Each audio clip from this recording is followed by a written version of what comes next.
Malaysia is a multinational and multi-ethnic society with different religions and different languages and different cultures, very rich in culture.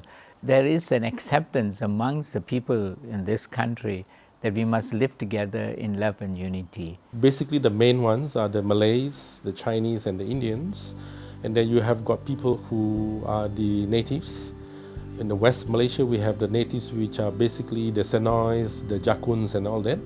And then in East Malaysia you have people, natives like the Ibans and the Kadazans from Sabah and all that. So you have got people of various races.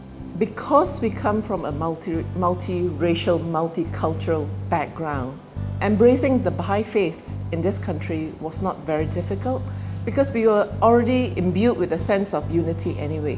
We naturally feel comfortable in a multi-racial, multicultural setting. At one time, remember, we have got Jewish people practicing the Jewish faith here. You have got Hindus, which is quite a significant population, the Sikh, the Taoists, the Confucianists, the Buddhists, and for the Muslims, the Christians of various churches. And that is the kind of social or religious landscape of Malaysia. Today, the Baha'i Faith is recognized in this country as a religion. We are given Baha'i burial grounds to conduct Baha'i marriages. So actually, the Baha'i Faith is free in this country to teach and to spread. One of the most important elements that one can say about the Malaysian Baha'i community is its uniqueness in its ability to quickly obey and also to carry out the instructions of the institutions of the faith, especially the directives of the Universal House of Justice. This is something for which they have been very, very well famed for. If you will hear about Malaysia in other countries in the Baha'i world, Malaysia stands out like a jewel in the crown.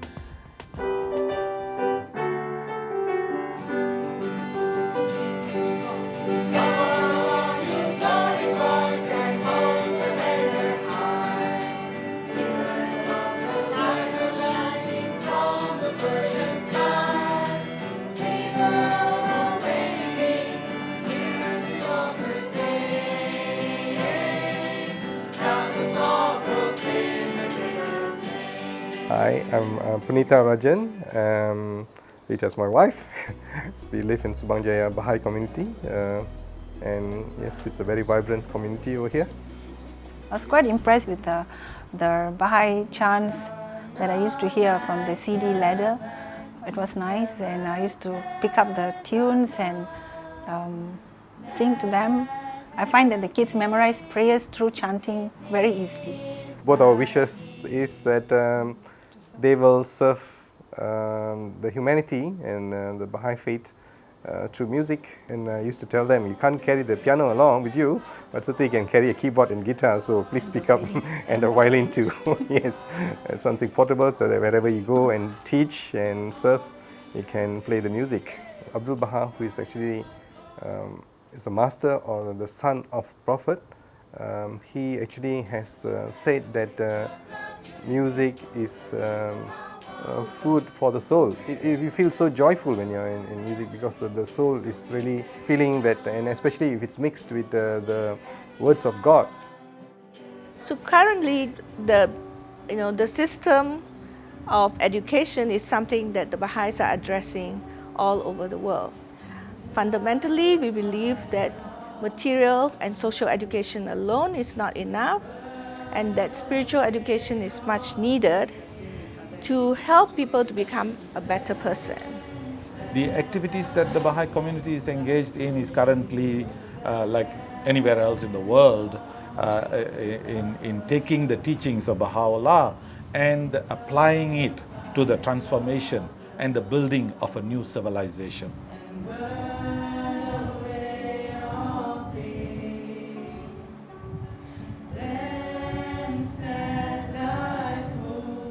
We have 4 different activities that we feel are basically the building blocks, the bricks for this new civilization.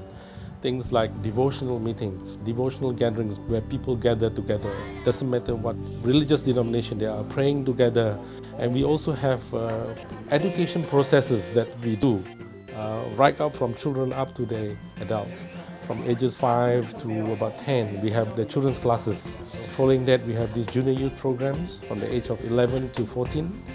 And then from 15 then on up to whatever age, we have got another education process which we call the Ruhi programs. When this begins to multiply in every neighborhood, then we will see the growth and transformation among the individuals and society for the oneness of mankind that has been promised in the Baha'i Faith.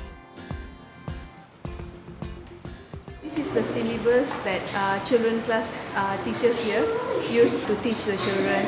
For lesson 1, we will start with prayer, and then we will teach the children songs, and then we will ask them to memorize a quotation contains good virtues. For example, truthfulness, kindliness, humility, generosity, and so on. After that, we will play games with them. These games is basically cooperative games that needs them to tolerate with friends, to be cooperative, to be understanding. And then after the games, they will color a picture related to the quotation that they have learned in their class.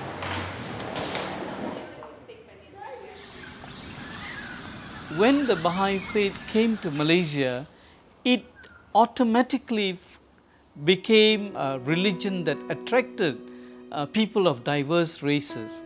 The Malaysian Baha'i community has a comparatively a short history. The faith came to Malaysia in the 1950s. It started with the acceptance of a young Chinese man by the name of Mr. Yang Ki Leong. He actually went to India in 1953 for a world peace kind of conference, and there he met a lady, I believe Mrs. Shirin Fosda, who then spoke to her about the Baha'i Faith and all that. And from a single person, now we have got more than 200,000 Baha'is in Malaysia. And one of the conferences he attended just about a few years before he passed on, and where he beheld such a huge attendance, and he stood and gazed at the crowd, saying that, "Oh Baha'u'llah, when I became a Baha'i in 53, and today I saw the greatness of the faith through the eyes and the faces of those friends attending at the conferences." The Malaysian Baha'i community from that time onwards took off and really focused itself in developing and in growing, both in numbers and as well as in its ability to manage its affairs. I became a Baha'i a long time ago in Alusta in 1963. My father and mother came from the Hindu background. We're all Hindus right from the beginning. So when I accepted Baha'u'llah, there was some opposition to my accepting the Baha'i Faith. My father especially was a bit upset about it. But when he saw what was happening to me as a young man and how it was transforming my life, he soon began to accept it. Now, one of the communities that I really admire in this country is the Aboriginal community.